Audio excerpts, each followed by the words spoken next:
Il était une fois un jour de nostalgie. On aurait dit un ver blanc, avec son chapeau de paille. Et là, je levais la tête et je le voyais. Il était là, assis, sans bouger, entre les arbres. Il regardait au vide. J'imagine qu'on a commencé à s'habituer l'un à l'autre. J'arrivais à 8h et lui, il était déjà là. Assis sur un banc, sans rien faire, il fumait. Il avait les yeux ouverts. J'ai jamais vu avec un journal, un sandwich à la main, une bière, un livre. Je l'ai jamais vu parler qui que ce soit.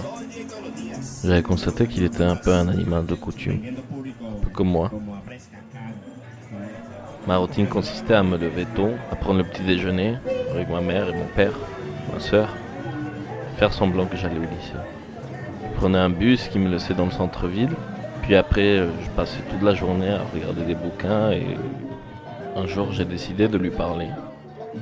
Il était là encore, assis, en train de regarder les gens qui passaient.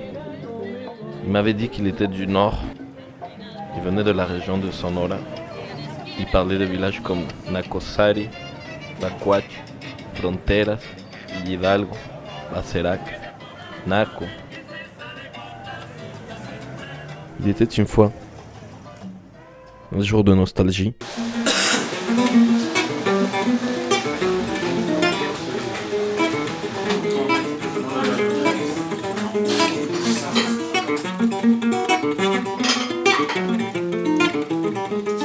É que vontade retada de botar o pé na estrada e ver até onde vai dar.